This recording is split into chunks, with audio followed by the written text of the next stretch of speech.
Hi, welcome to icon news. నేను మీ సతీష్. ఈరోజు మనతో పాటు ప్రముఖ రాజకీయ విశ్లేషకులు అప్సాన్ రాజేష్ గారు ఉన్నారు. వారితో మాట్లాడుతూ ఏపీలోని వివిధ రాజకీయ అంశాలపై కాస్త విశ్లేషణ చేద్దాం. నమస్తే రాజేష్ గారు. నమస్కారం. రాజేష్ గారు, ఈరోజు విజయసాయిరెడ్డి మద్యం కుంభకోణం విషయంలో సిట్ ప్రత్యేక విచారణకు ఈరోజు హాజరవుతున్నాను అని చెప్పేసి వాళ్ళకి సమాచారం ఇచ్చిన విషయం మనకు తెలిసిందే. ఈరోజు విచారణకు హాజరవుతున్నారు. గతంలో కాకినాడ సీపోర్ట్ వ్యవహారంలో కూడా ప్రెస్ వాళ్ళతో మాట్లాడుతూ ఏపీలో జరిగిన ఈ మద్యం కుంభకోణం లావాదేవీలు, నగదు లావాదేవీలు అంతా కూడా కసిరెడ్డి రాజశేఖర్ రెడ్డి ఆధ్వర్యంలోనే జరిగాయి, దానికి పూర్తి బాధ్యుడు కసిరెడ్డి రాజశేఖర్ రెడ్డి అనేది ఆయన మీడియా ముఖంగానే వెల్లడించాడు. అదేం సీక్రెట్గా ఎవరో ఒకరితో ఇద్దరితో చెప్పిన విషయం కాదు. మరి ఈరోజు అదే మద్యం కుంభకోణం విషయంలో ప్రత్యేక విచారణ బృందం ముందు ఆయన విచారణకు హాజరవుతున్నాడు.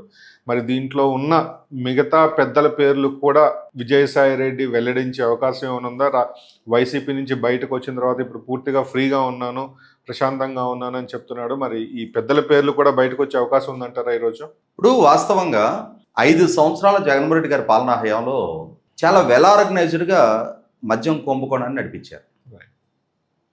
అది అసలు కుంభకోణం లాగా కనిపించకుండా మా పాలన, మా ప్రభుత్వ ఆధ్వర్యంలో ఈ మద్యం వ్యాపారం ద్వారా మేము లాభం పొందడానికి పెట్టి పుట్టాము అనే రీతిలో ఆ మద్యం ద్వారా ఆదాయాన్ని సంపాదించుకున్నారు వాళ్ళు.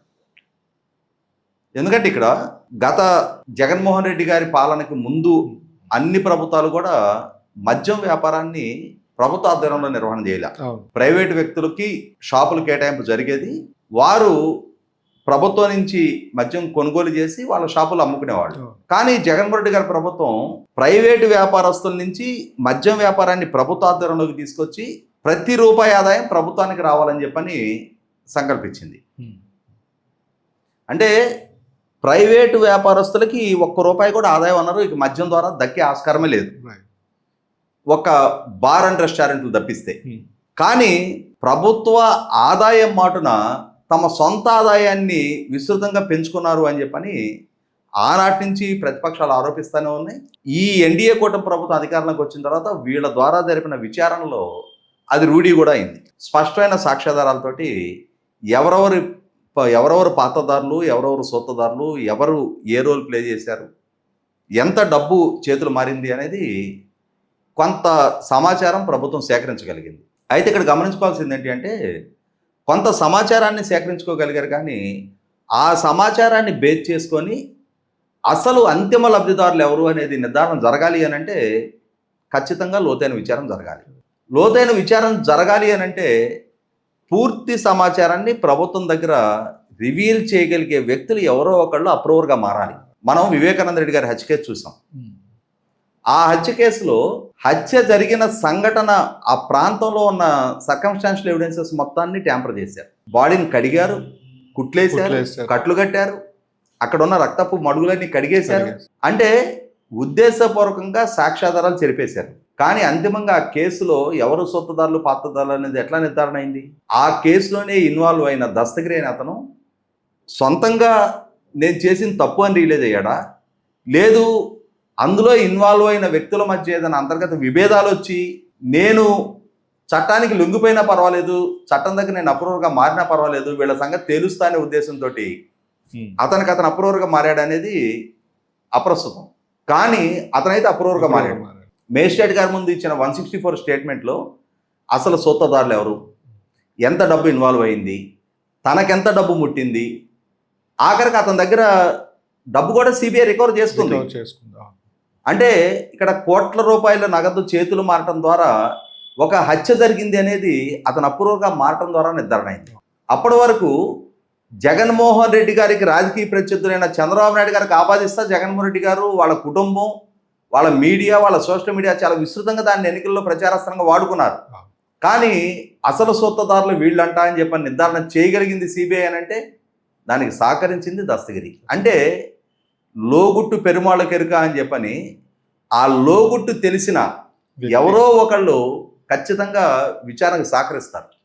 అలాగే ఇప్పుడు విజయసాయిరెడ్డి ఈ మద్యం ఆరోపణలు, ఈ కుంభకోణము, ఈ చేతులు మారిన ₹1,000 కోట్ల సంబంధించిన ఈ లోగుట్టుని కూడా తానే గతంలో తనకు తానుగా ఎవరతను అడగలేదు. అవును. తనే కాకినాడ సీపోర్ట్ యాజమాన్యం చేతులు మారిన అంశం గురించి విచారించడానికి పిలిచారు. కానీ అతను ఈ అంశాన్ని కూడా ప్రస్తావించి కసిరెడ్డి రాజే కర్త కర్మ క్రియ అని చెప్పని అతను వెల్లడి చేయటం, అప్పటికే విచారణ సంస్థలకి కొంత దీని గురించిన సమాచారం ఉండటం, ఈ కసిరెడ్డి రాజు డిస్టరీ యాజమాన్యాల నుంచి నగదు వసూళ్లు, క్యాష్ హ్యాండ్లర్స్, క్యాష్ కొరియర్స్, ఆ తర్వాత కసిరెడ్డి రాజు దగ్గరికి రావటం, బ్రోరేజెస్ కార్పొరేషన్ నుంచి ప్రతిరోజు డేటా ఎంట్రీ ఆపరేటర్ కసిరెడ్డి రాజుకి సమాచారం చేరవేస్తూ ఉండటం, ఏ రోజు ఏ బ్రాండ్ ఎన్ని కాటన్లు ప్రొక్యూర్ చేశారు అని చెప్పని ఈ సమాచారాన్ని బేస్ చేసుకొని అతను డిస్టరీస్ దగ్గర నుంచి తదనుగుణమైన మామూలు వసూలు చేయటం, ఈ వ్యవహారం మొత్తం కూడా ఇవాళ వెల్లడి కాగలిగింది అని అంటే విజయసాయి రెడ్డి అందించిన ఉప్పు కొంత కారణం, విచారణ సంస్థ చేసిన విచారణ కొంత కారణం, 100కి 100 ప్రభుత్వ పరంగా ఈ విచారణ వేగవంతం చేయడానికి నేటి విజయసాయి రెడ్డి వాంగ్మూలంలో గనక అతను గతంలోనే మీడియా ముందు చెప్పినట్టుగా నన్ను విచారణకు పిలిస్తే నేను పూర్తి వివరాలు చెబుతాను అని చెప్పినట్టుగానే దస్తగిరిలో అయితే వివేకానంద రెడ్డి గారి హత్య కేసు విషయంలో పూర్తి వివరాలు వెల్లడి చేయగలిగాడు. ఆ కేసు విచారణ వేగవంతం కావడానికి అసలు సూత్రధారులు ఎవరు అనేది చట్టం ముందు నిర్ధారణ కావడానికి దోహదం చేసిందో, అదేవిధంగా ఇప్పుడు విజయసాయి రెడ్డి వాంగ్మూలం వల్ల కూడా ఎంతో కొంత సమాచారం విచారణ సంస్థకు వచ్చి అసలు సూత్రధారులు ఇవాళ వేల కోట్ల రూపాయల ఈ మామూళ్ళ పర్వం పాలకుడుగా ఉన్న జగన్మోహన్ రెడ్డి గారికి తెలియకుండా, ఆయన ప్రమేయం లేకుండా జరిగింది అని అంటే ఎట్టి పరిస్థితుల్లో అది నమ్మడానికి ఆస్కారం లేదు. ఖచ్చితంగా పాలకుడుగా ఉన్న జగన్మోహన్ రెడ్డి గారికి కూడా అందులో లబ్ధి చేకూరితేనే ఆయన పాలనా హయాంలో ఈ విధమైన అక్రమాలకు ఆయన సహకరించాడనుకోవాలి తప్ప ఆయనకి తెలియకుండా ఆయన ఆబ్జెన్స్లో ఇన్ని వేల కోట్ల రూపాయల ఈ మామూళ్ళు ఇచ్చిపుచ్చుకోవడం అనేది ఎవరో కసిరెడ్డి రాజో, ఇంకెవరో మిథున్ రెడ్డో, ఇంకెవరో డిస్టరీ యాజమాన్యాలో, ఇంకెవరో షాపులో పనిచేసే సేల్స్ బాయ్ స్థాయిలోకే ఇది పరిమితమై జరిగింది అనుకోవడానికి ఎట్టి పరిస్థితులు ఆస్కారం లేదు. కాబట్టి విజయసాయి రెడ్డి వల్ల ఒకవేళ నిజమైన సమాచారం బయటకు వచ్చి, ఎందుకంటే ఇప్పుడు విజయసాయి రెడ్డి కూడా నిజంగా అతన్ని ఈ విధంగా అప్రూవర్గా మారడానికి ప్రేరేపించిన అంశాలు ఏంటనేది అది అతనికి మాత్రమే తెలిసి ఉండాలి. ఎందుకంటే అతని ఈ మధ్యకాలంలో రివీల్ చేస్తున్నట్టు వరకు జగన్మోహన్ రెడ్డి గారి వల్ల నేను అవమానానికి గురయ్యా, నిరాదరణకు గురయ్యా, అటువంటి పరిస్థితుల్లో జగన్మోహన్ రెడ్డి గారితో కొనసాగడం నాకు ఇష్టం లేదు. అదే సందర్భంలో ఇంకొక మాట ఒక అడుగు ముందుకేసి ఆయన ఏం చెప్తా ఉన్నాడు, జగన్మోహన్ రెడ్డి గారి పార్టీ నిర్వహణ గురించి మాట్లాడుతున్నారు, ఆయన యాటిట్యూడ్ గురించి మాట్లాడుతున్నారు, ఆయన ఒంటెద్దు పోకడ గురించి మాట్లాడుతున్నారు. మేబీ ఒకవేళ జగన్మోహన్ రెడ్డి గారి వల్ల ఆయన ఏదైనా విక్టింగా మారున్నాడా? ఎందుకంటే మనం చూసాం జగన్మోహన్ రెడ్డి గారికి వాళ్ళ సొంత చిన్నాన్న మరణం పట్ల కన్సర్న్ లేదు, ఆయన సొంత తల్లి పట్ల కన్సర్న్ లేదు, ఆయన చెల్లి పట్ల కన్సర్న్ లేదు. అటువంటి జగన్మోహన్ రెడ్డి గారికి విజయసాయి రెడ్డి పట్ల కూడా పెద్ద కన్సర్న్ ఉంటుందని చెప్పని మనం ఆశించడానికి ఏం ఆస్కారం లేదు.